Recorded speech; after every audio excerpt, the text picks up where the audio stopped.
usando. ¿Ya?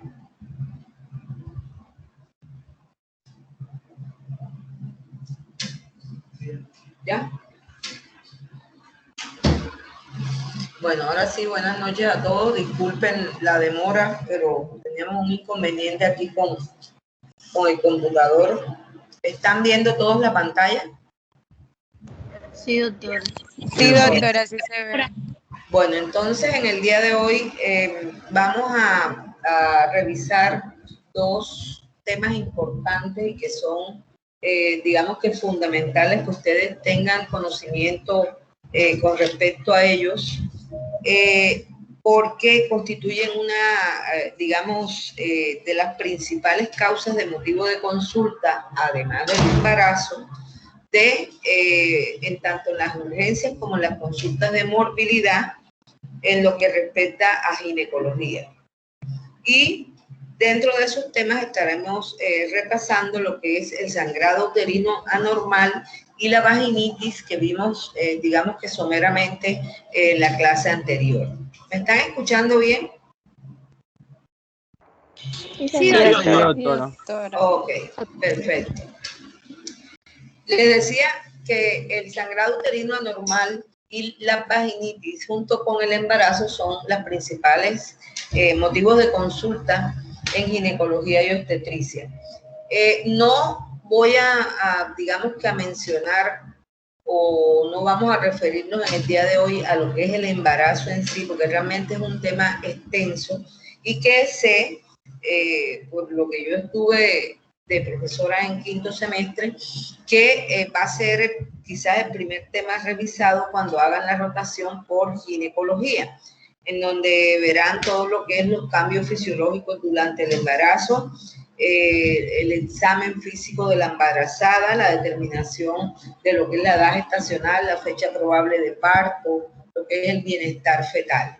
Por eso, hoy vamos entonces a, digamos que concentrarnos en lo que es sangrado uterino anormal y vaginosis a grandes rasgos, pero teniendo en cuenta lo principal que deben aprender ustedes en este semestre, y es a saber hacer el diagnóstico de lo que es un sangrado uterino anormal, de lo que es una vaginosis, después de hacer una historia clínica y un examen físico adecuado a las pacientes. Entonces, vamos a iniciar a hablar sobre el sangrado uterino anormal y como vemos en la diapositiva, generalmente del 9 al 14% de todas las mujeres hemos tenido ciclos menstruales con un sangrado mayor de...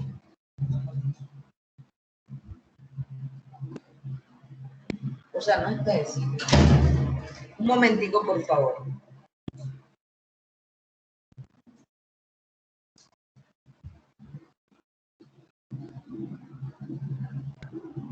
Déjala ahí entonces.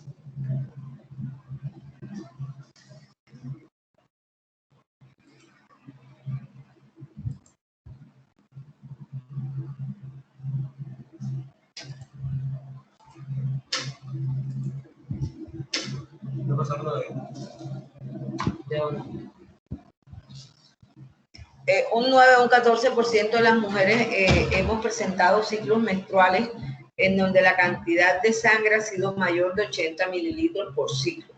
La Federación Internacional de Ginecobstetricia considera que se debe estandarizar, que todos los miembros del cuerpo médico debemos hablar un mismo idioma.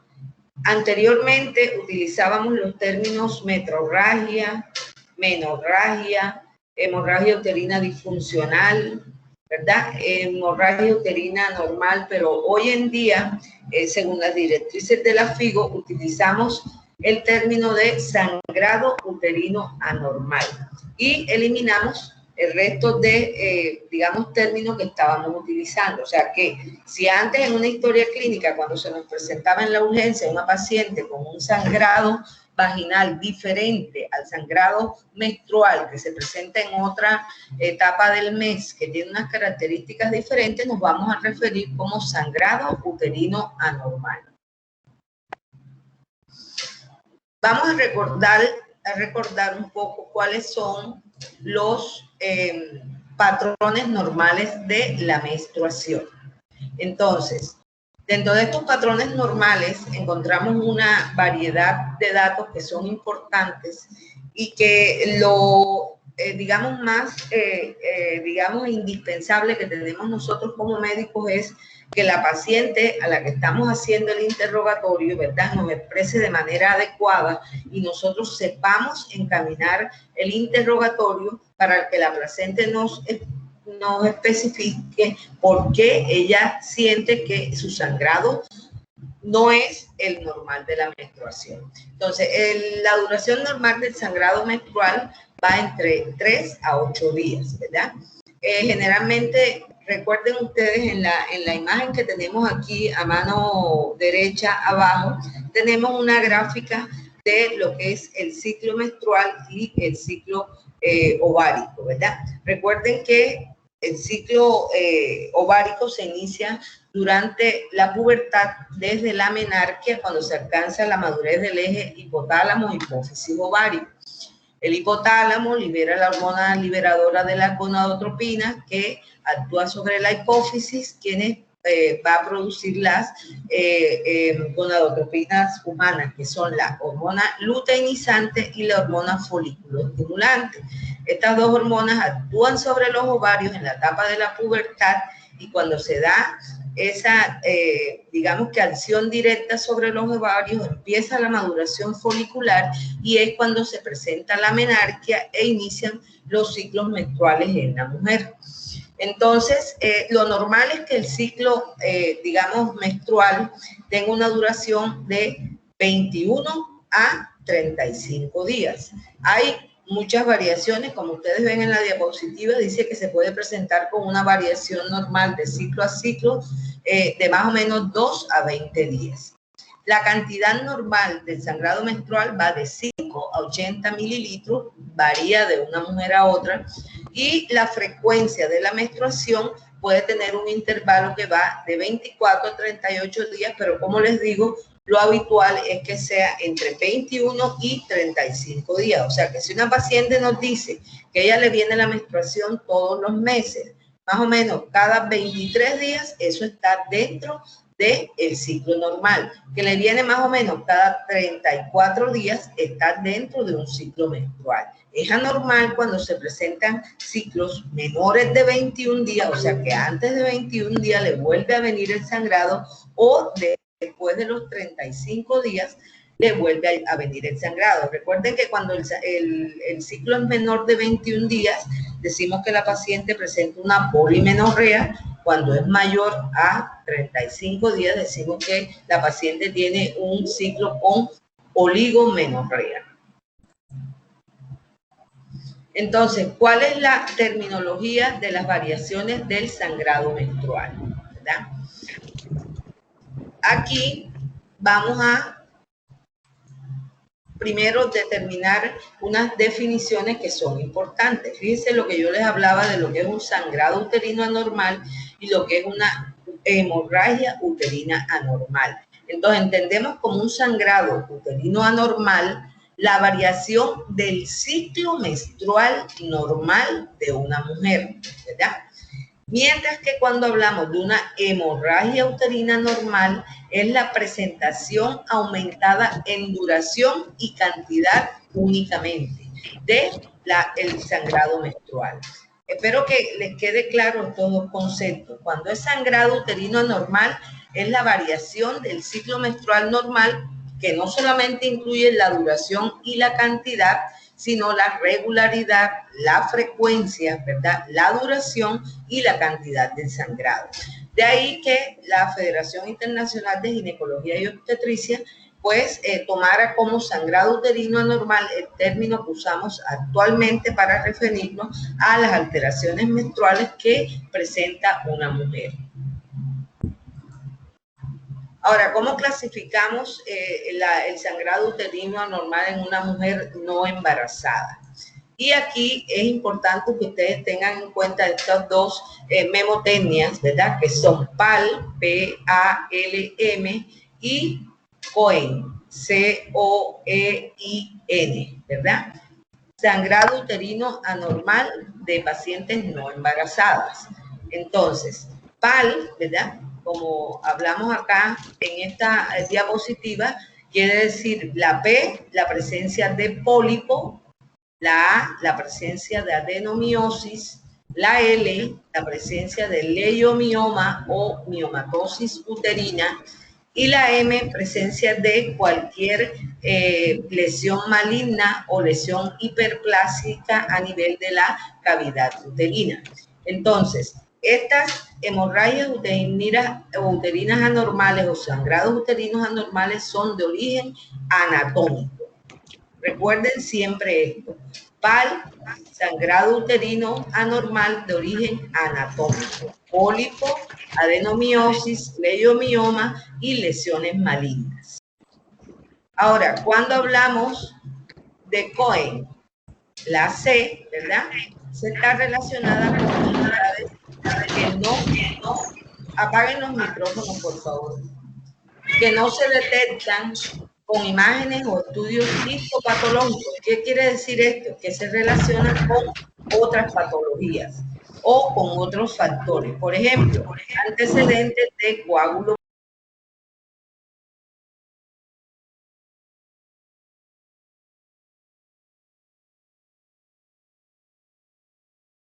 Doctora, no se le escucha.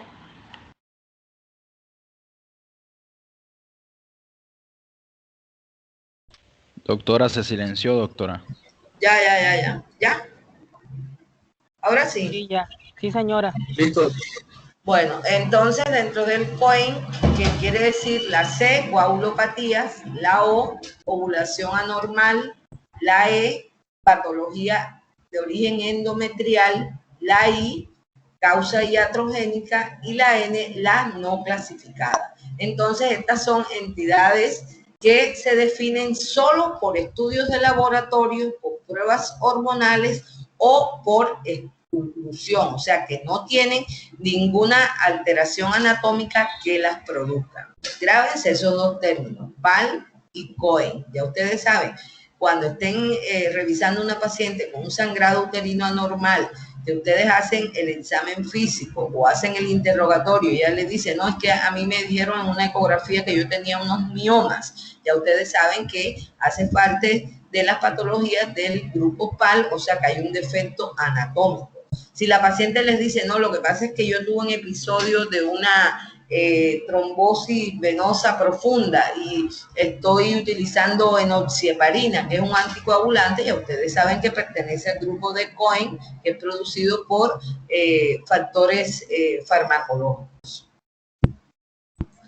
Ahora, hay unos puntos claves que tenemos que tener presente y que es importante que ustedes los aprendan a determinar a nivel del interrogatorio y de la exploración física de la paciente. Dentro de la historia clínica es importante hacer énfasis en lo que son los antecedentes heredofamiliares, la existencia sobre todo de antecedentes de coagulopatías o de miomatosis uterina. La miomatosis uterina es la presencia de tumoraciones benignas originadas en el músculo liso uterino que tienen una alta incidencia digamos que en todos los tipos de mujeres, especialmente en mujeres mayores de 35 años y en mujeres de raza negra.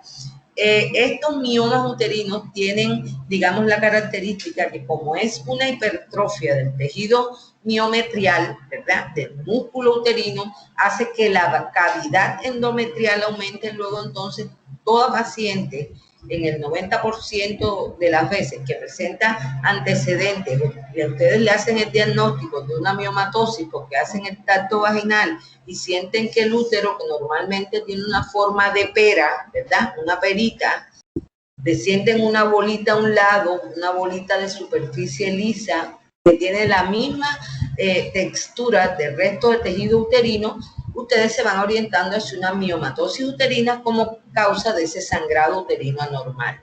Generalmente también puede asociarse con ingesta de fármacos, como ya les mencioné anteriormente, los anticoagulantes, las pacientes, por ejemplo, hipertensas, las pacientes diabéticas, las pacientes con patologías crónicas que consumen ácido acetilsalicílico. Como ustedes saben, es una sustancia antiagregante plaquetario, entonces esto se puede asociar con la presencia de sangrado uterino anormal. En cuanto a la descripción del patrón menstrual normal y actual de la paciente, tenemos que establecer las diferencias que la paciente nos expresa. Ellas nos pueden decir, no, doctor, lo que pasa es que a mí antes la regla me venía todos los meses, me duraba 4 días, ¿verdad? Y a los 4 días se me iba, me daba un poquito de cólico, pero yo he notado que hace más o menos 3 meses el sangrado se me adelanta, me dura 5 días, con unos coágulos y me da mucho cólico. Entonces es importante hacer un interrogatorio para determinar la diferencia que existe entre el patrón normal del ciclo de esa paciente y la alteración que está presentando en el momento actual. Ahora, en cuanto a la exploración física, pues ya ustedes saben que a toda paciente, con todos los cuidados, con toda la prudencia, con todo el respeto, entablando, como les dije anteriormente, empatía con la paciente, le pedimos que se desvista, que si tiene ganas de orinar, orine, y le hacemos el examen ginecológico, haciéndole sobre todo la especuloscopia, verificando que ese sangrado no provenga de las paredes vaginales, porque puede haber ocasiones en donde la paciente nos llega con un sangrado anormal, pero que no es de origen uterino, sino que puede ser de origen vaginal, por ejemplo, ante la presencia de un desgarro vaginal, ¿verdad?, de alguna escoriación vaginal, o la presencia de lesiones a nivel del cuello del útero, la presencia de cervicitis, que pueden hacer que se produzcan estos sangrados. Ahora, dentro de las causas de hemorragia o de sangrado uterino anormal, de causas ovulatorias, tenemos que tener presentes que generalmente estos son sangrados que se presentan en forma regular y se asocian a síntomas premenstruales y dismenorrea. Generalmente la paciente dice que antes de llegarle ese sangrado anormal, puede presentar dolor en la parte baja del abdomen, puede presentar náuseas, puede presentar como astenia, puede presentar depresión, cefalea, puede presentar dolor en las piernas. Esos síntomas pueden asociarse con sangrados o hemorragias uterinas de causa ovulatoria. Ahora, las hemorragias de causa... ¿No se oye? Sí, señora. Sí, doctora. Bueno, ahora las causas, sangrados uterinos de causa anovulatorios son mucho más frecuentes en adolescentes porque cuando las mujeres presentamos la menarquia, nuestro eje hipotálamo, hipófisis, ovario aún es inmaduro.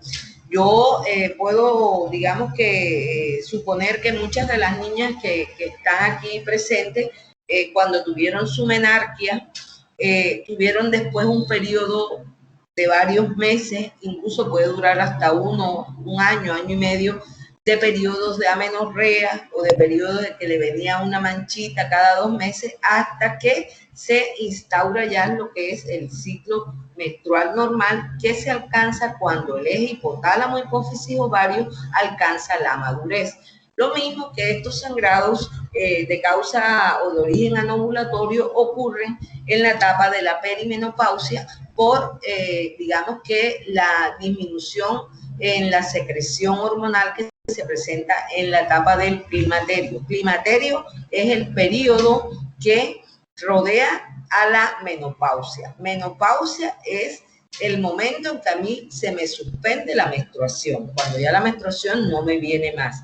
Climaterio es el periodo de tiempo antes y después de la menopausia, que está acompañado de unos síntomas que todos conocemos, que a veces ustedes dicen, no, que mi mamá se volvió amargada, que mi mamá está grosera, y las mujeres manifiestan que no pueden dormir, que están nerviosas, que lloran con facilidad. Ese periodo que rodea al momento de la desaparición de la menstruación, que es la menopausia, se llama climaterio. Ahora, dentro de los fármacos que pueden, digamos que producir o inducir la presencia de sangrados uterinos anormales, encontramos los anticoagulantes, los antidepresivos, los anticonceptivos orales, el tamoxifeno, las drogas antipsicóticas, los corticosteroides, los fitofármacos, que no son muy utilizados aquí en nuestro medio, pero que hay regiones en las que sí, y la utilización de dispositivos intrauterinos, sobre todo lo que es la T de cobre. Hay dos tipos de dispositivos intrauterinos que se utilizan como métodos de planificación familiar, que son el dispositivo intrauterino tipo T de cobre, ¿verdad?, que actúa como un mecanismo irritante a nivel del endometrio, produce una inflamación del tejido endometrial, y al haber una inflamación del tejido endometrial, lógicamente las paredes del endometrio no inhiben que se produzca la implantación, ¿verdad? Y los otros tipos de dispositivos que son de tipo hormonal a base de estrógenos, que van liberando digamos que secuencialmente cantidades de estrógenos que inhiben la ovulación y que por eso se utilizan como un método anticonceptivo. Ahora, ¿qué debemos también conocer en estas pacientes? Si tiene anemia, hay veces que el sangrado es tan profuso que puede alterar los niveles de hemoglobina, la historia sexual y reproductiva, cuántos hijos tiene, si ha tenido problemas de infertilidad. Es importante este aspecto del impacto social y la calidad de vida de la paciente. Hoy sabemos que los estados de estrés que rodea a una mujer, ¿verdad?, pueden producir alteraciones en el ciclo menstrual. Al haber una situación de ansiedad, hace que se altere todo el mecanismo hormonal y estas pacientes pueden presentar problemas de anovulación por aumento sobre todo de hormonas, especialmente de la progesterona, que hacen que los ciclos, después de ser regulares y que tiene la menstruación todos los meses, que tienen unos sangrados periódicos normales, pues en estas situaciones de estrés la menstruación puede sufrir alteraciones. También debemos preguntar si hay síntomas o indagar si hay síntomas subjetivos de causas sistémicas de sangrado. Por ejemplo, estos sangrados se asocian mucho con la presencia de hipotiroidismo, de hiperprolactinemia y de síndrome de ovario poliquístico. Síntomas asociados generalmente si presenta secreción vaginal de otras características, si presenta dolor pélvico crónico, si presenta sensación de peso a nivel de la región pélvica. Esto puede orientarnos hacia la presencia de masa, la presencia de quistes, la presencia de tumoraciones que puedan estar asociadas con el sangrado. El uso, como hablamos anteriormente, de los anticoagulantes, de los anticonceptivos orales, la utilización de los dispositivos y, primero que todo, cuando una paciente se nos presenta, sobre todo en urgencia, una mujer joven con vida sexual activa que presenta un sangrado transvaginal, lo primero que ustedes tienen que hacer es descartar que ese sangrado sea por embarazo. Hay muchas veces que las pacientes quieren, digamos que engañarnos, porque de pronto van con la mamá y la mamá no sabe que ella tiene relación y que no está planificando, pero entonces, independiente de que la paciente esté con la mamá, de la que la paciente quiera esconder este aspecto, nosotros tenemos la obligación de descartar un embarazo, y por eso a todas las pacientes, como veremos posteriormente, tenemos que ordenarle un Gravidex. Ahora, en cuanto al examen físico, pues tenemos en cuenta los signos vitales, el peso y la talla, hacer examen a nivel del cuello para verificar si no hay alguna nodulación o alguna alteración de la tiroides, examinar la piel, sobre todo la distribución del vello púbico, la presencia de acné, acantosis, petequias. Recuerden que otra de las, digamos, patologías bastante frecuentes, sobre todo en mujeres jóvenes, son los ovarios poliquísticos, en donde se produce un aumento en la secreción de andrógenos, y estas pacientes generalmente tienen hirsutismo, o sea, mucho vello, pueden presentar algo de obesidad, pueden presentar acné. Entonces el examen general es muy importante. Al hacer el examen bimanual, entonces ya como todos sabemos, hacemos la evaluación desde el cuello del útero, verificando la superficie, porque a nivel del cuello podemos encontrar protruyendo a través del orificio cervical unas lesiones redondeadas que vimos allá en la memotecnia de Pal, que son los pólipos, ¿verdad? O podemos ver miomas abortivos, o sea, miomas que se producen en la parte interior del útero y que pueden aparecer a través del orificio cervical, lo que nosotros llamamos un mioma abortivo.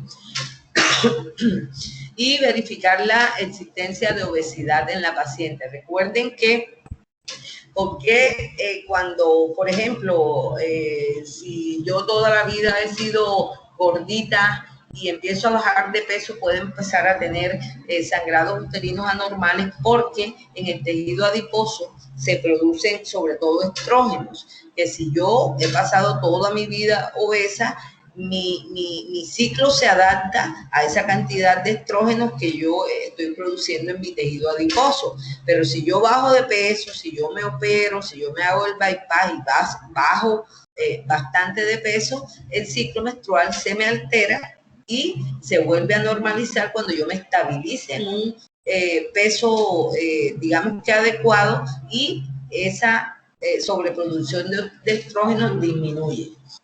Se buscan los datos de hiperandrogenismo, como les dije, entre 19 y 39 años, que es lo más frecuente del síndrome de ovario poliquístico, y datos de hipotiroidismo.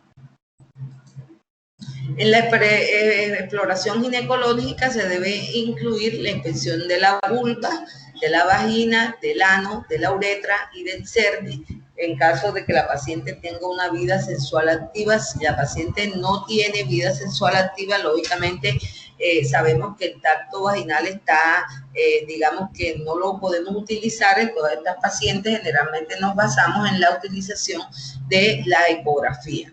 En el examen bimanual del útero y los anexos, pues ya aquí sí podemos determinar las características del cuello del útero a la palpación, las características del cuerpo uterino, si tiene la forma, el tamaño normal, y nos desplazamos hacia los anexos, o sea, hacia las trompas y a los ovarios, para determinar si hay algún engrosamiento en las paredes de las trompas, o si hay alguna tumoración o aumento de tamaño de los ovarios, que nos orientaría hacia la presencia de quistes ováricos. Como les dije anteriormente, siempre hay que descartar, tanto en la anamnesis como en el examen físico, la presencia de una gestación. Otros datos que es importante tener en cuenta es que la hemorragia uterina por disfunción anovulatoria o disfuncional se realiza por exclusión de alteraciones anatómicas. O sea, si no encontramos ninguna alteración anatómica como pólipos, como miomas, ¿verdad?, debemos pensar que es una disfunción anovulatoria. La incidencia de hemorragia uterina normal se incrementa con la edad, así como los ciclos menstruales anovulatorios continuos. La incidencia de cáncer endometrial es superior en mujeres mayores de 40 años y generalmente mujeres que presentan antecedentes de obesidad y de diabetes. Ahora, en mujeres mayores de 40 años hasta la menopausia, a las cuales se ha descartado una causa orgánica de la hemorragia uterina y que persiste con episodios de sangrado, siempre es importante descartar patología maligna a nivel endometrial. ¿Cómo hacemos esto? A esta paciente le hacemos una biopsia endometrial, mandamos ese tejido que extraemos a patología y determinamos el diagnóstico. Ahora, como una manera, digamos que más o menos fácil en la que nosotros podemos determinar si esa paciente está presentando o no un sangrado uterino anormal, lo podemos hacer con métodos directos, que es determinando a nivel del laboratorio los niveles de hematina, ¿verdad? Y que tiene, digamos que puede ayudarnos mucho, pero es un laboratorio que tiene un alto costo, que no está dentro del plan obligatorio de salud en nuestro país y que realmente desde el punto de vista de las entidades a las que ustedes y yo el 90% atendemos, que son pacientes de régimen subsidiado o contributivo, pues es muy difícil porque hay que pedir una autorización. Mientras llega la autorización, la paciente la tenemos ahí sin hacerle el diagnóstico de la anemia que debe estar, digamos, presentando. Dentro de los métodos indirectos tenemos el método de Higan, que más o menos nos sirve de una manera subjetiva preguntándole a la paciente cuántas toallas se gasta al día, cómo es el sangrado en las toallas, y así más o menos podemos tener una idea de si el sangrado es leve, moderado o severo. Tiene una sensibilidad de un 86% y una especificidad del 89%. Y dentro de la forma subjetiva es la anamnesis, cuando la paciente nos describe cómo ha presentado ella la alteración y cómo percibe ella que ha aumentado ese sangrado. Ahora, ¿cuáles son los exámenes de laboratorio que utilizamos en una paciente con un sangrado uterino anormal? Básicamente iniciamos con un hemograma completo, con una prueba en sangre de embarazo, un perfil tiroideo donde pedimos lo que es T3, T4 y TSH, un perfil androgénico, la determinación de FSH, LH y prolactina y los tiempos de coagulación. Esto lo debemos hacer desde el momento que estamos en la urgencia y la paciente nos consulta por un sangrado uterino anormal. ¿Y en qué, digamos, que basamos en sí, además del anamnesis, el examen físico, digamos que concluimos el diagnóstico a través de lo que es la ecografía? Si es una paciente con vida sexual activa, utilizamos la ecografía transvaginal o endovaginal. Si es una paciente sin vida sexual activa, utilizamos una ecografía pélvica abdominal. Y podemos utilizar también como otro método diagnóstico la histeroscopia. Ahora, ¿cuál es el tratamiento farmacológico que podemos utilizar en una paciente con sangrado uterino anormal? Este tratamiento puede ser de tipo no hormonal, donde utilizamos sobre todo sustancias que nos sirven como hemostáticos, de tipo hormonal, que utilizamos especialmente cuando sabemos que la falla se está presentando por alteración hormonal, por ejemplo, en un síndrome de ovario poliquístico. Si alguna de las compañeras presentes, que de pronto alguna ha tenido ovarios poliquísticos, lo primero que hacemos nosotros los ginecólogos, apenas hacemos el diagnóstico, es ordenar por lo menos por 3 a 6 meses inicialmente anovulatorios, o sea, anticonceptivos orales. Con esto nosotros, además de, digamos que parar la función del ovario, porque estamos administrando las hormonas de una manera artificial a través del anticonceptivo, ¿verdad? Hacemos que cuando se suspenda el tratamiento por, digamos que digamos, trance que tuvieron los ovarios sin estar ellos funcionando normalmente, los quistes desaparezcan, ¿verdad? Y el ciclo menstrual se regule. Y el método quirúrgico, que básicamente que utilizamos, antes se utilizaba la ablación, pero realmente ya es muy raro, podemos utilizar un legrado uterino ginecológico cuando se nos presentan pacientes con sangrados disfuncionales severos, en donde después de aplicar tratamientos no hormonales, el sangrado continúa. ¿Qué tengo que hacer? Llevar a la paciente a quirófano, colocarle anestesia general y hacerle un legrado uterino, o sea, hacer el raspado de todo el tejido endometrial para poder parar el sangrado. Dentro de los tratamientos no hormonales que utilizamos están los antiinflamatorios no esteroideos y especialmente estamos utilizando el comúnmente que ustedes conocen como el naproxeno. Siempre recomendamos cuando la paciente nos dice que tiene un sangrado muy abundante, puede ser con la menstruación, o sea, el sangrado menstrual normal o que presenta un sangrado irregular, que le molesta mucho, utilizamos el naproxeno a dosis de una tableta cada 8 horas, más o menos por 3 a 5 días. También podemos utilizar el ácido tranexámico, muy de uso actualmente, tanto intravenoso como vía oral. Es un antifibrinolítico y realmente tiene muy buena respuesta en pacientes con sangrado uterino anormal. También podemos utilizar el danazol o agonistas de las hormonas gonadotropina. Aquí nos recuerda esta diapositiva que es de primera línea en la terapéutica para la hemorragia uterina anormal de causa no anatómica una vez que se ha descartado la malignidad de patología pélvica. Estos 3 fármacos son, estos 4 fármacos son los fármacos de elección cuando descartamos malignidad o patología pélvica en hemorragia uterina anormal de causa no anatómica.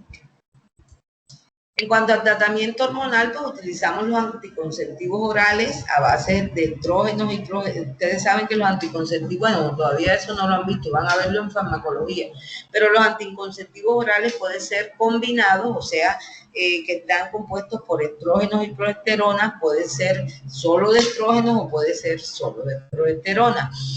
Podemos utilizarlos tanto por vía oral como por vía intrauterina, como les dije, el uso de los dispositivos que contienen hormonas y que se utilizan como método anticonceptivo y en pacientes con sangrados anormales como una de las opciones que tenemos de manejo. Ahora, los beneficios del tratamiento hormonal es que básicamente regula el ciclo, disminuye los episodios de sangrado, disminuye la cantidad, disminuye o frena el crecimiento endometrial. En las adolescentes son utilizados en dosis muy bajas. Si ustedes van a una farmacia y dicen que les muestren los anticonceptivos, pueden ver que la mayoría tiene presentaciones. Por ejemplo, hay uno que se llama microginón. Hay microginón solo, hay microginón suave y hay microginón mini. Cada vez los laboratorios se están esforzando en sacar productos al mercado que contengan la menor cantidad de hormonas necesarias para producir la anovulación y de esta manera disminuir los efectos adversos que tienen los anticonceptivos. La medroxiprogesterona, que es un progestágeno de depósito, podemos utilizarlo generalmente por vía intramuscular. La utilizamos de manera mensual y es muy efectiva, sobre todo en pacientes cuando presentan sangrados por mioma uterino. Le indicamos a la paciente una ampolla, la presentación comercial es la Depo-Provera, ampollas de 150 miligramos. Le recomendamos una ampolla mensual mínimo por 4 meses. Tenemos que explicarle a la paciente que generalmente cuando ella empieza a utilizar esta ampolla puede tener periodos de amenorrea, pero hay que explicarle que no es, ustedes saben que hay muchas creencias populares, la gente empieza, la abuela, la tía, la prima, la vecina, a decirle que si no le viene la regla es porque se le está acumulando toda sangre adentro y que después no. Cuando utilizamos estos progestágenos, lo que estamos haciendo es que el endometrio no crece. Y si el endometrio no crece, no vamos a presentar la irrupción hormonal que se presenta al final del ciclo y que es la que hace que se dé la menstruación. Los efectos adversos de los anticonceptivos, como todos ya más o menos conocemos, la turgencia mamaria, hay unas pacientes que aumentan de peso, pero esto más que todo teniendo en cuenta los antecedentes familiares y la constitución de la paciente. Si es una paciente que tiene una propensión a ganar de peso con comerse un bombón, lógicamente puede presentar aumento de peso. Puede haber cambios en el estado de ánimo, puede haber manchado intermenstrual, pero que generalmente a los 3 o 4 meses de iniciado el anticonceptivo, este sangrado desaparece. Y en algunas pacientes se puede presentar osteopenia por disminución de la absorción de calcio, debido sobre todo a el uso de los anticonceptivos a base solo de estrógenos. Ahora, ¿cuáles son las modalidades de tratamiento quirúrgico? Básicamente tenemos la histerectomía, que consiste en la extracción del útero a través de la cavidad abdominal o a través de la vía vaginal, o sea que podemos hacer una histerectomía abdominal o una histerectomía vaginal, dependiendo de las características de la paciente. ¿Cuándo está indicada la histerectomía? Cuando hay una falla en el tratamiento médico, cuando hay contraindicación para la utilización de los medicamentos que tenemos disponibles, cuando presentamos unas pacientes con sangrados profusos que puede comprometer la vida por las alteraciones hemodinámicas, cuando hay impacto en la calidad de vida de la paciente, esas pacientes que hacemos el tratamiento médico y vuelve y nos consulta, doctora, mire que esto no me sirvió, que yo sigo sangrando, que yo entonces no puedo salir, que tengo que pasar todo el día con la toalla, que no puedo tener relaciones con mi esposo. Cuando este sangrado impacta de esa manera la vida de una mujer, lógicamente está indicado hacer la histerectomía abdominal. Cuando estén en urgencia, tienen que remitir a una paciente que se presente con un sangrado uterino anormal. Cuando una paciente haya recibido terapia médica no hormonal y no hay respuesta, por lo menos después de 3 ciclos de iniciar este tratamiento. Cuando hay pacientes que persisten con los episodios de sangrados, cuando hay pacientes con una sospecha de una patología androgénica o tiroidea, lógicamente, cuando hay estas alteraciones, nosotros siempre tenemos que recurrir a los colegas que tenemos, digamos, en los servicios, como son los internistas, los endocrinólogos, para hacer tratamiento conjunto cuando se presenta otra patología asociada. Cuando tenemos pacientes con coagulopatías, o cuando tenemos pacientes con hemorragia uterina anormal de origen no anatómico desde la menarquia, o sea, desde el primer momento en que le vino el sangrado, porque estas pacientes necesitan unos estudios, hacer hasta estudios cromosómicos y determinar si no viene con alguna alteración cromosómica que causa alteraciones, sobre todo en la producción o en la función de los ovarios, en la función del útero, y que pueden producirle estos sangrados anormales.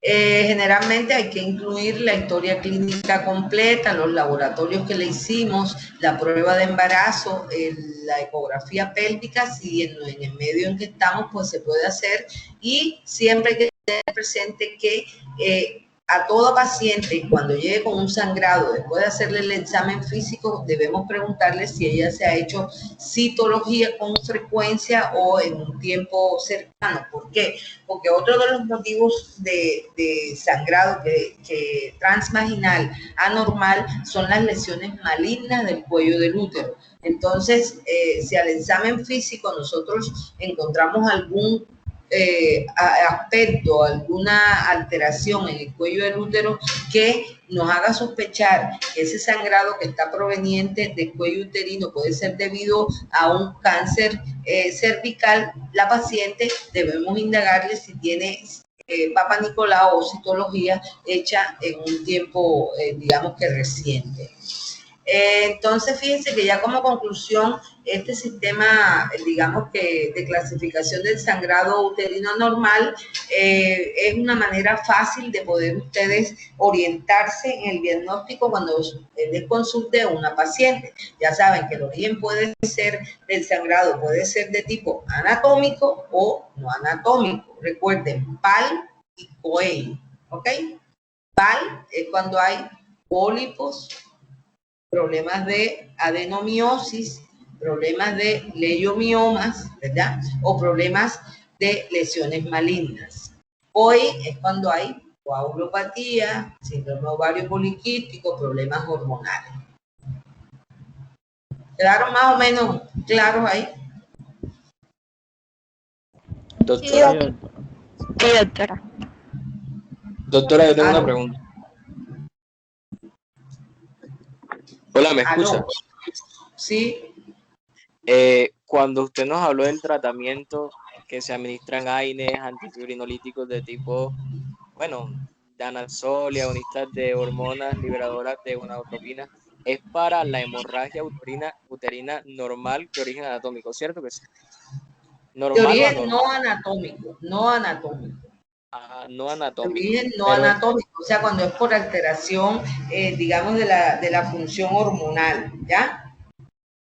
ajá, No pero es anatómico. hemorragia uterina anormal o si es anormal, sí es anormal. Sí, sigue siendo anormal, claro. Lo que pasa es que el anormal puede ser de origen anatómico y no anatómico. Ya ustedes saben, lo que les digo, la clave de este tema es que ustedes tengan claro, la memotecnia PAL es de origen anatómico, o sea, pólipos, adenomiosis, la presencia de miomas, de lesiones malignas a nivel endometrial o cervical. Ese sangrado se origina por estas patologías. Cuando son no anatómicas, o sea que son de tipo hormonal, puede ser por síndrome de ovario poliquístico, puede ser por el uso de problemas a nivel de la tiroides, ¿verdad? Puede ser por coagulopatías, ¿ya? Y eso entonces, esa es la que detectamos con imágenes diagnósticas y todas esas La cosas. anatómica es la que detectamos con imágenes diagnósticas.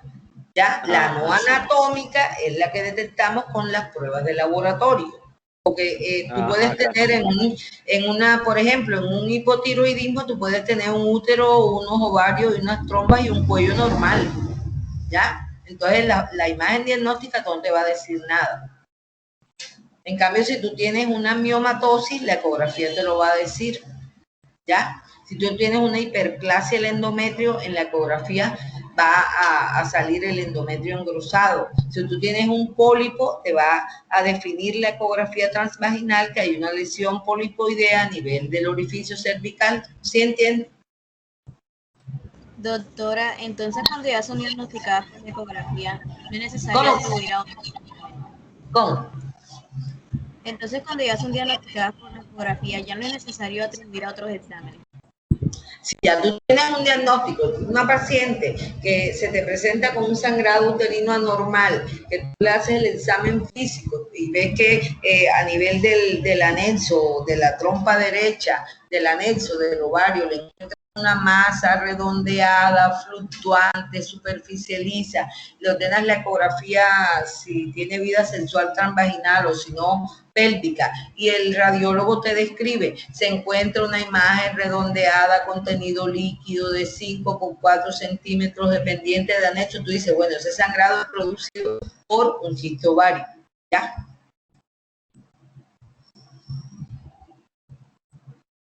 ¿Aló? Listo, sí señora, gracias. Bueno, ¿alguna otra pregunta? Que vamos a ver ahora vaginosis. Sí, pues, ahora la escuchamos. ¿Cómo?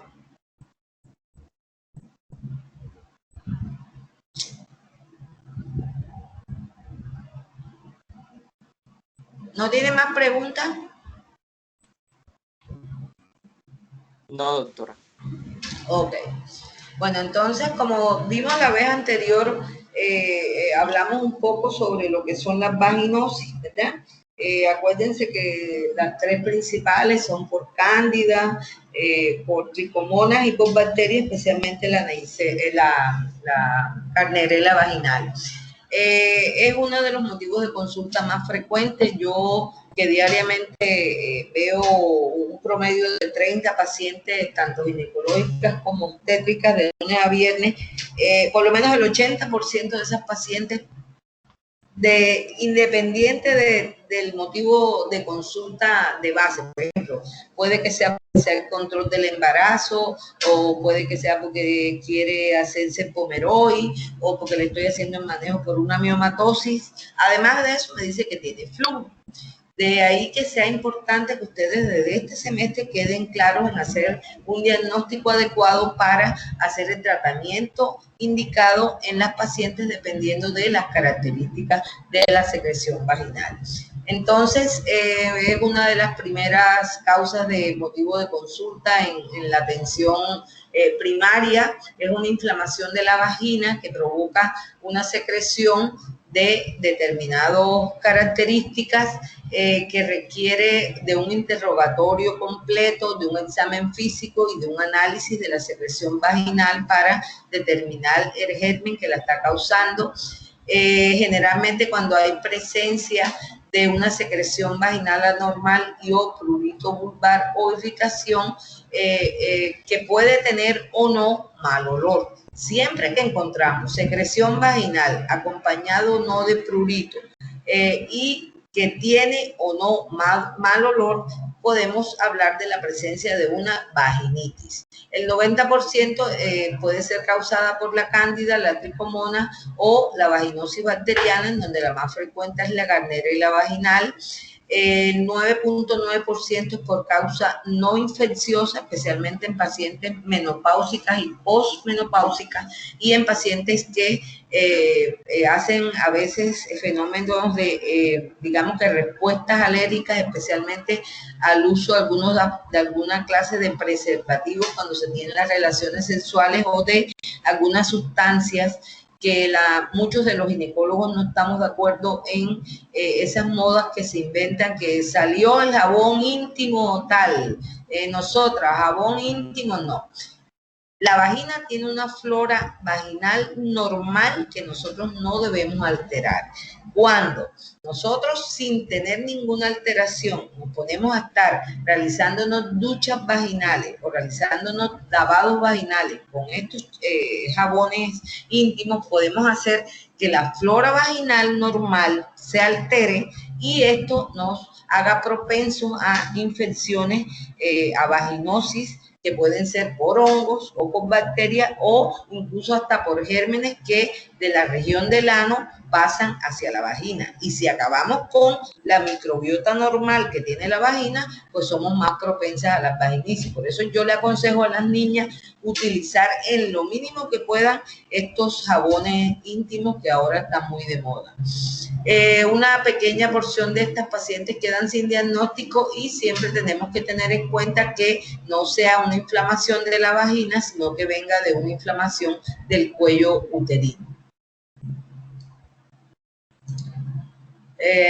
Bueno, en cuanto al interrogatorio, debemos preguntar a la paciente cuáles son las características del flujo, si presenta, además de la secreción, algún otro síntoma como prurito, ardor, mal olor, si hay síntomas como fiebre o sangrado vaginal anormal, si se relaciona con los síntomas de la menstruación.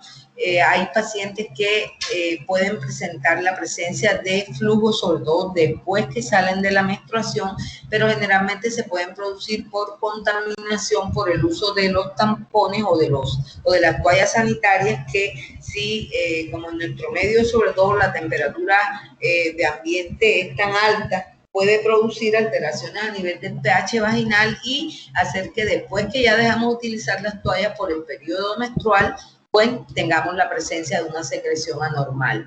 Interrogar siempre sobre las conductas sexuales de la paciente, si tiene un solo compañero sexual, si son varios compañeros, si utiliza algún método anticonceptivo, si dependiendo del nivel socioeconómico, si la paciente tiene, digamos, agua en su casa, si hay pacientes que no tienen recursos, que se bañan sin jabón, que el agua que cogen es de un pozo, si vienen de una vereda. Todo esto debemos descartarlo para orientarnos hacia el diagnóstico. Determinar antecedentes de diabetes, de enfermedades de transmisión sexual o el uso de antibióticos que pueden, digamos, hacer propensa a estas pacientes a tener problemas de vaginosis. En cuanto al examen físico, verificamos siempre que la secreción provenga de la vagina y no del cuello del útero. Inspeccionamos siempre la vulva, la vagina. Se observan signos clínicos de atrofia vaginal cuando son pacientes, sobre todo, como ya les dije, climatéricas o menopáusicas. La presencia o no de eritema, se observa el tipo de flujo, la cantidad del flujo y las características. Al hacer la especuloscopia determinamos si la paciente presenta además inflamación del cuello uterino, que hay pacientes que dependiendo del tipo de flujo pueden producirse por extensión inflamaciones del cuello uterino. Y el olor y el color de la secreción. En cuanto a los estudios diagnósticos, básicamente si nosotros estamos claros en las características del flujo al hacer el examen físico, incluso sin tener a la mano un laboratorio, podemos saber qué tipo de flujo y qué diagnóstico tiene esa paciente y qué manejo voy a hacerle. Pero generalmente utilizamos la medición del pH del flujo vaginal, examen en fresco o extendido en fresco de la secreción vaginal y el test de olor o de KOH. El pH del flujo vaginal. Normalmente la vagina tiene un pH normal que va de 3.8 a 4.5. Cuando tenemos una paciente con una vaginitis por cándida, o sea que es producida por un hongo o por irritantes externos, generalmente el pH es menor o igual a 4.5. Cuando estamos ante una presencia de una paciente con una vaginosis bacteriana, nos llega el resultado del frotis vaginal y enseguida vemos que el pH es mayor a 4.5, siempre nos vamos a orientar hacia una vaginitis por tricomona o una vaginitis atrófica o una vaginitis bacteriana, especialmente por Gardnerella vaginal. Bueno, entonces en cuanto a la vaginitis por cándida, como hablamos la vez anterior, el agente causante es la Candida albicans. A los 25 años, como menciona aquí, todas las mujeres hemos experimentado en algún momento de nuestra vida una vaginitis por cándida. Se encuentra 25 a 50% de las mujeres son asintomáticas.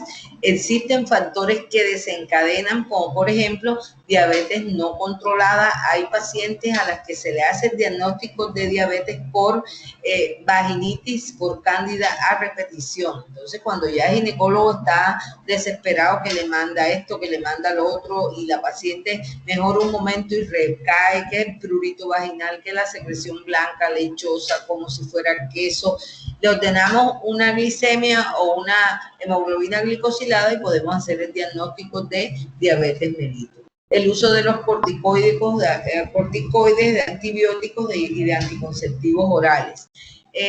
La vaginitis por cándida no es una enfermedad de transmisión sexual, ¿verdad? Pero siempre debemos acostumbrarnos, no solo con la vaginitis por cándida, sino también por tricomona y por Gardnerella, a hacer tratamiento a la pareja de la paciente. Siempre hay, incluso ya hay presentaciones en donde viene la cajita con 4 tabletas, 2 para el esposo y 2 para la esposa.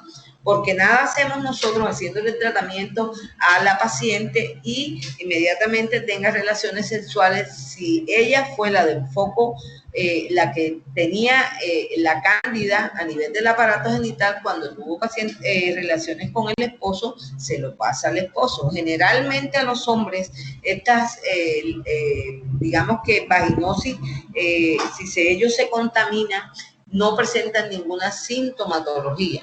Pero a nivel del surco balano prepucial, generalmente jóvenes, hombres que no hacen un aseo, digamos que exhaustivo de este surco balano prepucial, ahí se queda depositado 1, 2, 3 honguitos. Cuando vuelve a tener relaciones, que ya le hemos hecho tratamiento a la paciente, vuelve el problema del flujo porque los hongos pasaron nuevamente al aparato genital.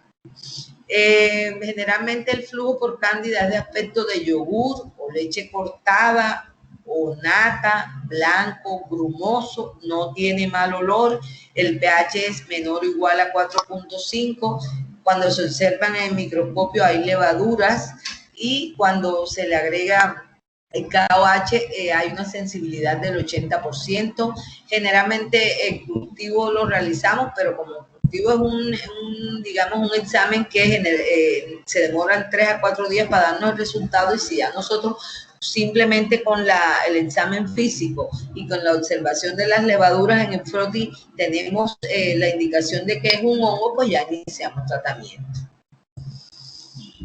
Ahora, en cuanto a las vaginitis bacterianas, que representa, digamos que otra de las causas bastante frecuentes, generalmente, como no sé si ya ustedes saben, pero digamos que el germen o el microorganismo predominante en la flora vaginal normal son los lactobacilos de Doderlein. Estos bacilos de Doderlein lo que hacen es producir ácido, por eso el pH vaginal es un pH ácido. Cuando hay una alteración de esa microbiota, disminuyen los lactobacilos de Doderlein, es cuando estamos propensas a tener sobreinfección por bacterias, especialmente por la Gardnerella vaginal, que se encuentra en escasas cantidades normalmente a nivel de la microbiota vaginal, pero que al haber la disminución de los lactobacilos hace que estos gérmenes que hacen parte de la microbiota normal se reproduzcan y se presenten la vaginosis. La vaginitis bacteriana no es una enfermedad de transmisión sexual, lo mismo que la vaginitis por cándida. Puede predisponer a complicaciones obstétricas porque si una paciente embarazada me presenta una vaginosis bacteriana, con frecuencia podemos determinar, o mejor dicho, ver que esas pacientes nos pueden hacer amenazas de aborto y amenazas de parto pretérmino, porque la inflamación que se produce a nivel de la vagina generalmente se extiende al cuello del útero, que se inflama, se reblandece y puede hacer que se dé pérdida de esa gestación.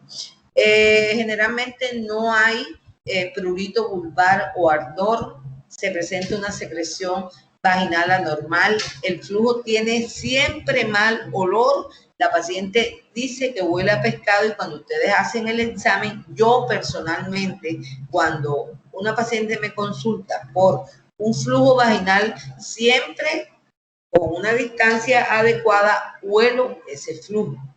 Y nosotros como médicos debemos acostumbrarnos a hacer ese tipo de examen. Recuerden que la medicina es, lo principal en la medicina es la clínica. Es la clínica y ustedes tienen que saber hacer diagnósticos sin tener a la mano algún método acompañante. Por ejemplo, si alguno de ustedes cuando vaya a ser rural cae el sorteo que se van para Morindó, Santa Fe, ustedes en Morindó, Santa Fe no van a tener una bacterióloga, ni van a tener un ecógrafo, ni van a tener nada. Ustedes simplemente al examen físico, con lo que usted encuentre en la anamnesis, tiene que orientar un diagnóstico. Entonces, no pueden limitarse a tener las ayudas diagnósticos a la mano, porque por eso es que digamos que la visión del médico ha cambiado tanto. Ahora, aparte de lo que estamos hablando, yo les voy a decir algo. Yo nunca he estado de acuerdo que el internado se haga en una clínica. Jamás. Y no se lo aconsejo a nadie. ¿Por qué? Porque usted en una clínica tiene una limitación en el examen y el manejo de un paciente. Entonces, ¿qué pasa? Que apenas llega la paciente, ustedes están de turno en urgencia, ¿verdad? Examinan, interrogan, inmediatamente con valoración por ginecología.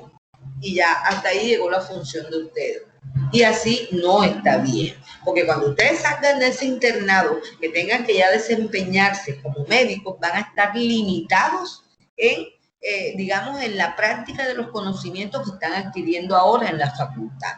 Entonces, siempre he dicho eso, el internado hay que hacerlo en un hospital, el internado no hay que hacerlo en clínica, pero ahora entonces todo el mundo quiere hacerlo en clínica porque en la clínica pagan. Y eso no es lo correcto ni es lo adecuado para la formación de un médico. Bueno, disculpen el regaño. Generalmente aquí tampoco tiene sentido el cultivo, por lo que les digo que se demora varios días en entregarse.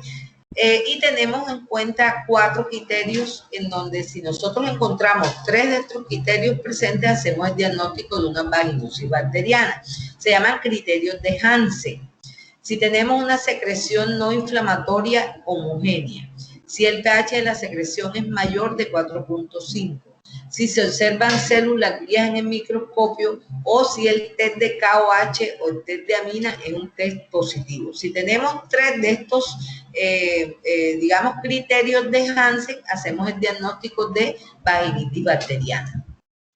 Ahora, la vaginitis por tricomona, como ya saben, es producida por un protozoario flagelado, que es la tricomona vaginal, y esta sí es una enfermedad de transmisión sexual. Se presentan un 30-40% de las parejas de mujeres con vaginitis por tricomona. Está asociado con otras causas de enfermedad de transmisión sexual como clamidia o gonococo y facilita la transmisión del virus de la inmunodeficiencia adquirida. La infección puede cursar asintomática o sintomática, puede traer complicaciones obstétricas, lo mismo que la vaginitis o vaginosis por bacteria. Generalmente los síntomas como ardor, prurito, irritación vulvar y la secreción anormal son predominantes. El flujo generalmente es amarillo, grisáceo, verdoso, maloliente y espumoso. Acuérdense, el de cándida es blanco, grumoso, como nata, como queso, ¿verdad? Y produce prurito. El de Gardnerella, Doctora, dígame. disculpa que la interrumpa. En el caso de la vaginitis bacteriana, si el paciente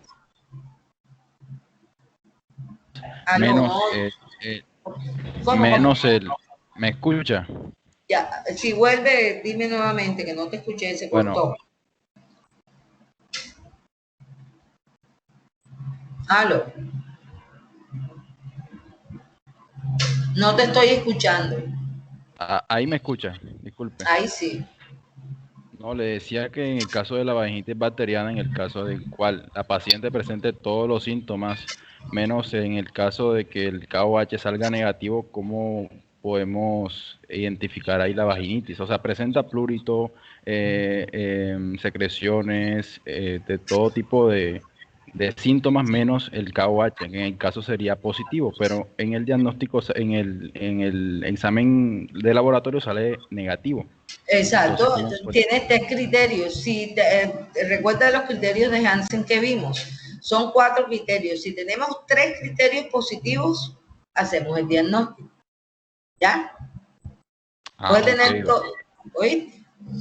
Bueno, entonces el pH vaginal es mayor de 4.5, hay la presencia de tricomona, ¿verdad? Abundantes polimorfos nucleares en el microscopio al hacerle el examen fresco de flujo vaginal, que eso sí lo pueden pedir ustedes en urgencia, se llama frotis de secreción vaginal y en 5 minutos está el resultado.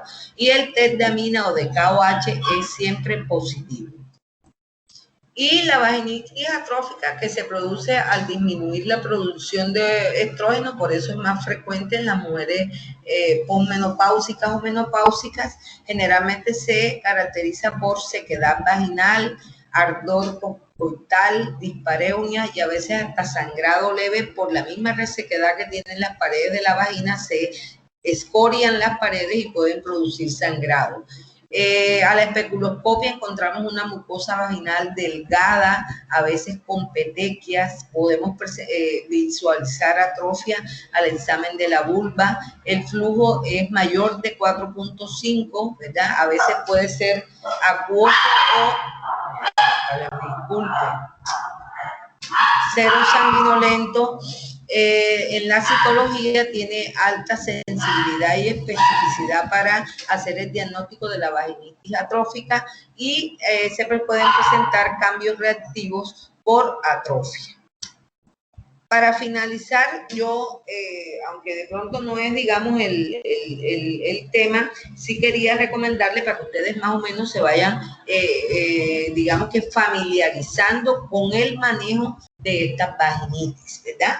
Entonces, cuando tenemos una paciente que nos consulta por un flujo vaginal blanco, que parece que fuera nata, que lo describe como si fuera quesito amasado, que se le pega en el panty como una nata blanca, que además la paciente presenta mucho prurito, que ustedes le hacen el examen y ven que la paciente tiene a nivel vulvar y a nivel vaginal lesiones rojizas de tanto rascarse. Ustedes se van orientando, así no tengan ningún examen hecho, hacia una vaginitis por cándida.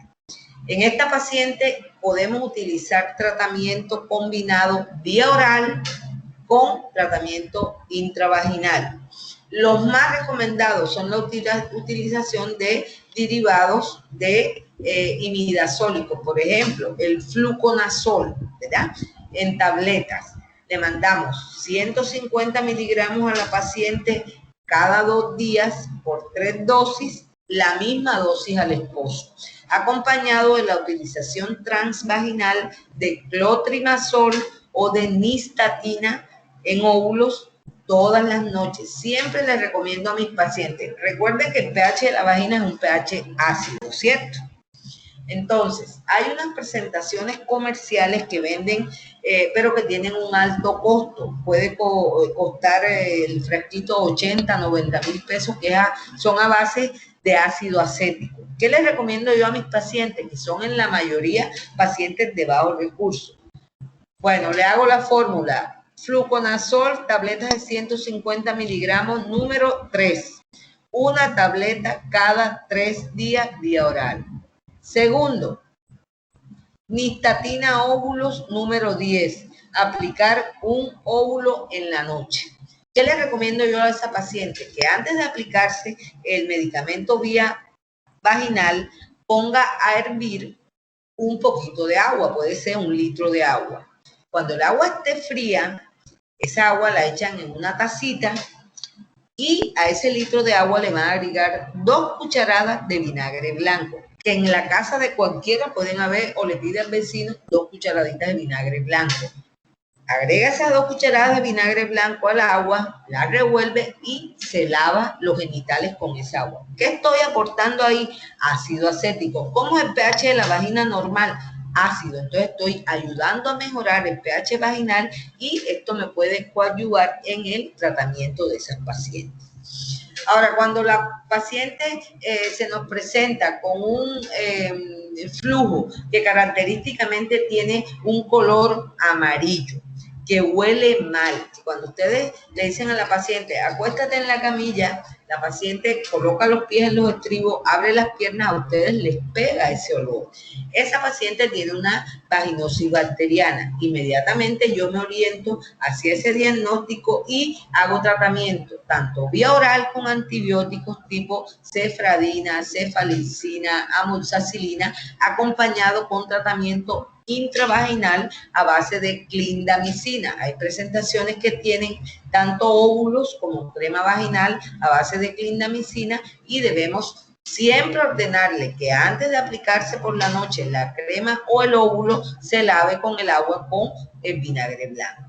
Y si es un flujo que además de que tiene mal olor, es un flujo que es como grisáceo, que puede llegar a verdoso, ¿verdad? Y que produce espuma. Y ustedes a veces cuando examinan a estas pacientes que abren los labios para verificar el introito vaginal, ahí se ve un flujito amarillo con una espumita. Se orientan hacia una vaginosis por tricomona y aquí utilizamos lo que es metronidazol, tanto vía oral como vía intravaginal. El metronidazol vía oral lo podemos utilizar cada 8 horas por 7 a 10 días, intravaginal en presentación de óvulos o de crema vaginal más o menos por 10 días. ¿Ok? Bueno, creo que hemos hecho un repaso bueno. Disculpen las dificultades técnicas, pero creo que este computador, a pesar que es nuevo, tiene como alguna falla. Si tienen alguna pregunta, algo que... Doctora, ¿me puede repetir el tratamiento para vaginitis bacteriana? Para vaginitis bacteriana utilizamos antibióticos vía oral tipo cefradina, tabletas de 500 miligramos cada 6 horas por 7 a 10 días. Con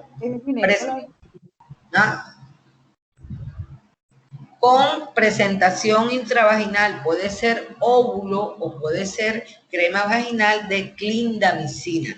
Hay presentaciones que tienen, fíjense cómo puede, digamos que a veces se inicia una vaginosis por hongo y se sobreinfecta por bacterias si no se hace un tratamiento adecuado. Entonces ya hay presentaciones que tienen tanto clindamicina como ketoconazol, ¿verdad? Entonces ahí estamos aplicando en esa paciente un tratamiento conjugado por si el flujo por cándida se sobreinfectó con bacterias, ¿ya?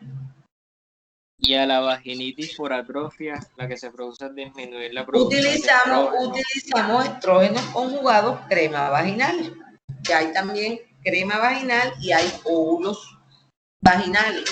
Con esto, recuerden que los estrógenos son los que inciden en la secreción de las glándulas que se encuentran a nivel de las paredes vaginales. Los estrógenos son los que hacen que las mujeres jóvenes, cuando están teniendo las relaciones sexuales, se produzca la lubricación vaginal. Al haber un descenso de los niveles de estrógenos que ocurre normalmente en la etapa perimenopáusica y posmenopáusica, nosotros hacemos el reemplazo a través de estrógenos conjugados crema vaginal. Doctora, una crema muy famosa que es la Lomecal, o sea, claro, ese es crema, clotrimazol. Claro, Sí, ese ese es para clotrimazol. vaginitis bacteriana, claro. No, ese es para vaginitis por hongos. Ah, ok. Lomecan es clotrimazol. Clotrimazol, crema vaginal, eso es para hongos. Clindamicina es para bacterias. Profe, una persona, pues, una de estas enfermedades que sea por transmisión sexual, la persona pues puede llegar a adquirirla por sentarse de pronto así en un andén o algo sucio. Pues es muy raro. Realmente tendría que ser que estuviera desnuda y preciso ahí estuviera, pero yo no creo que nadie se vaya a sentir desnudo, ni eso que dicen que porque se sentó en un baño, no sé, no. Eso no tiene ninguna razón. Profe, una pregunta, y en cuanto a la vaginitis por atrofia, ¿el tratamiento por cuánto tiempo sería? Esos son tratamientos prolongados, porque tú sabes que cuando ya el ovario cesa la producción de hormonas, hay que hacer, eso lo van a ver cuando vean menopausia, hay que hacer tratamiento de por vida con suplementos hormonales, ¿ya? Entonces esos tratamientos lo que uno hace regularmente es que ordena el tratamiento por 6 meses, que suspenda 6 meses, se haga su citología, porque recuerden que los estrógenos pueden servir como, digamos, se han visto, digamos que involucrados en la patogénesis de algunos tipos de tumores, tanto de cuello uterino como de mama. Entonces siempre tenemos que hacer la vigilancia, le ordenamos el tratamiento por 6 meses, que suspenda y descanse, digamos, 3, 4 meses, si va a tener relaciones, que utilice algún lubricante de estos que venden, y posteriormente, si la citología sale normal, si la mamografía está normal, todo, utilice nuevamente los estrógenos. Ah, entiendo, profe. Profe, y una pregunta también, si ella suprime el tratamiento mientras, o sea, en esos 6 meses, ¿puede que se agrave más? No se agrava, pero va a volver a presentar la molestia. ¿Ya? Ah, entiendo. No se agrava, pero va a recaer. Una pregunta, ¿por qué hay mujeres en las que se les contraindican los óvulos o pues se dice que los óvulos son malos en cierta parte? No. ¿Es un mito? ¿Ah? O sea, se trataría de un mito. Sí, es un mito, eso no, los óvulos no son malos para nada. En ningún momento se contraindicarían. No, sobre todo que en las presentaciones modernas, los óvulos ahora son hechas en cápsulas de gel. Antes no, porque antes eran una cosa espantosa, que eran unas tabletas como unas tabletas duras, que eso podían demorar hasta 3, 4 días para absorberse. Ahora no, ahora la mayoría de los óvulos tienen presentaciones con cápsula de gel, que tú te lo aplicas, ¿verdad? Y a los 15 minutos ya el óvulo se rompió y el medicamento está siendo absorbido. Okay, Doctora, con un tratamiento por cualquiera de estas enfermedades, que se estén tratando pueden tener relaciones sexuales? Lo ideal es que no tengan mientras esté el tratamiento. Yo siempre le digo a las pacientes, no deben tener relaciones durante el tratamiento, ¿verdad? Que espere esos 10 días, que le explique al novio, al esposo que está haciendo su tratamiento, que espere y no tenga. Y que generalmente, si ha tenido procesos de estas vaginosis a repetición, trate de, después de que hace el tratamiento, que la paciente mejora, cuando vaya a tener relaciones los primeros días, utilizar condón. Hay una cosa importante y es que a veces los jóvenes de hoy piensan que la gente del tiempo de antes era anticuada, chapada a la antigua, que esa gente con respecto a las relaciones sexuales. ¿Qué desventaja tiene el iniciar las relaciones sexuales a temprana edad? Que si yo inicio las relaciones sexuales a una edad temprana de mi vida, yo no voy a casarme con el primer hombre que tuve relación a los 13, 14 o 15 años, sino que yo cada vez que tenga un novio, voy a tener relaciones, vuelven a otro novio, relaciones, vuelven, hasta que cumpla 30 años la niña y quiera casarse y tener sus hijos. Si esa paciente ha tenido múltiples compañeros sexuales, que promiscuidad no es solamente tener relaciones al mismo tiempo con varios hombres, sino a lo largo de tu vida tener muchas relaciones sexuales con personas diferentes, eso es ser promiscuo. En la medida en que yo sea más promiscua, mi aparato genital va a estar expuesto a gérmenes de diferentes personas, ¿verdad? Entonces, yo voy a tener más propensión a hacer infecciones vaginales diferentes. Cada vez que yo tengo una infección vaginal que no trato adecuadamente o que esta infección se repite con mucha frecuencia, hace que todo el aparato genital se inflame. Y dentro de esa inflamación hay alguna que es bastante importante, que es la inflamación de las trompas de falopio. Recuerden que las trompas de falopio son una digamos, estructura tan delgada que mide milímetros y que es la que permite el paso del espermatozoide a encontrarse con el óvulo para que se dé la fecundación. Si yo expongo con frecuencia esas trompas, esos procesos inflamatorios, va a terminar esa trompa adheriendo, o sea, se pegan las trompas. Entonces, cuando la niña ya encontró el amor de su vida, después que ha hecho y deshecho, ¿verdad?, quiere tener hijos y la niña no puede. No, es que no quedó embarazada, no quedó embarazada.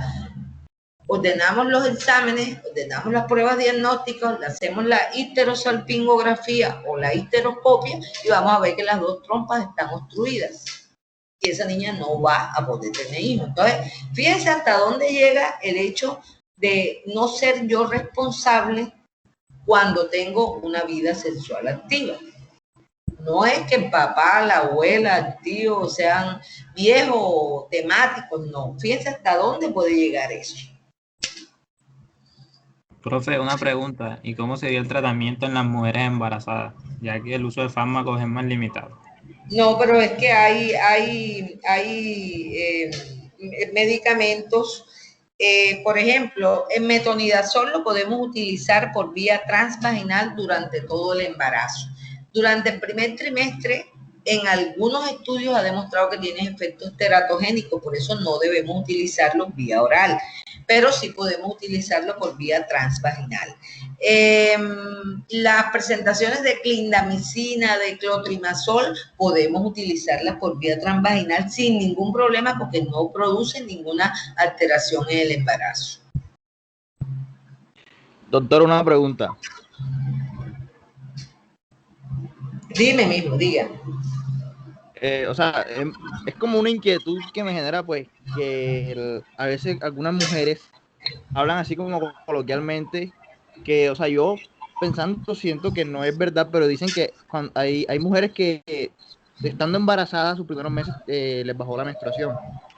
Pero no sé qué, o sea, cómo... Sí, puede presentarse porque, es decir, cuando ustedes vean lo del embarazo, que empiecen a revisar desde el momento de la implantación, de la placenta, el tejido endometrial tiene estímulo hormonal. Lo que pasa es que el estímulo hormonal va más dirigido a, digamos, lo que es el complejo feto-placentario, pero el endometrio crece, ¿verdad?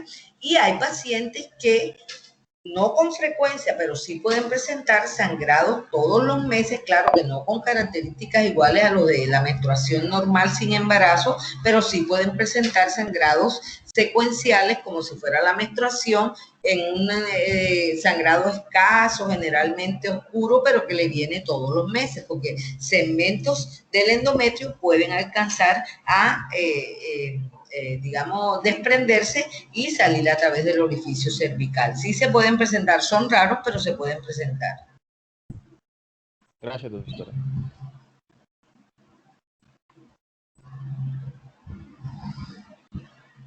¿Tienen alguna otra pregunta?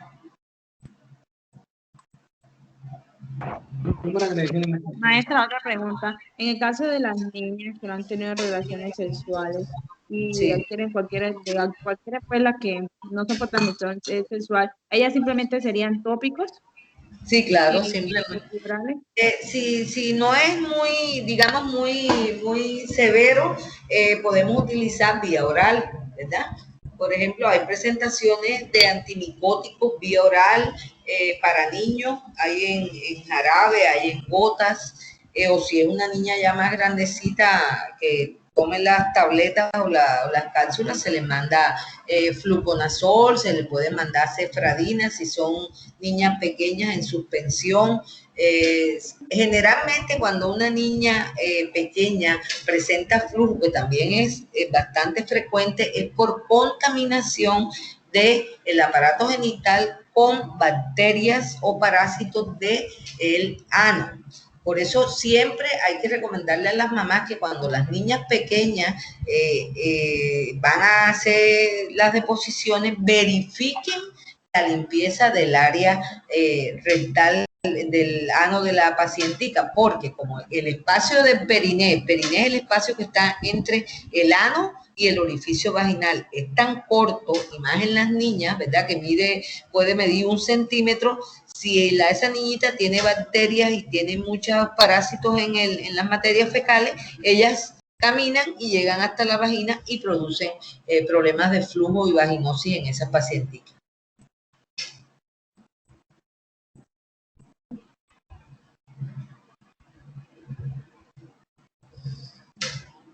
Bueno, ¿no hay ninguna otra pregunta?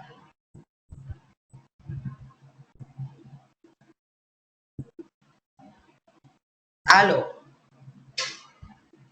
No, doctora. Bueno, me encantó compartir con ustedes, ¿oyó? Que Dios los bendiga, que les vaya muy bien, que pasen su semestre. Sáquenle provecho a las rotaciones, Amén, profe. aseguren Gracias por su las notas en las rotaciones. Esa es la clave. Esa es la clave porque los exámenes siempre son pesados, ¿ok? Aseguren, sean responsables en las rotaciones, así sean virtuales, lo que el profesor, el que esté con ustedes los mande a leer, léanlo, participen, que se den cuenta que ustedes están interesados, ¿ok? Si ustedes sacan rotaciones con buenas notas, yo les aseguro que les va a ir muy bien en el semestre, ¿oyeron? Sí, señor. Gracias, doctora. Gracias, doctora. Bueno, que Dios los bendiga, que estén muy bien. Amén, gracias. Amén, profe. Igualmente. Que descanse. Gracias.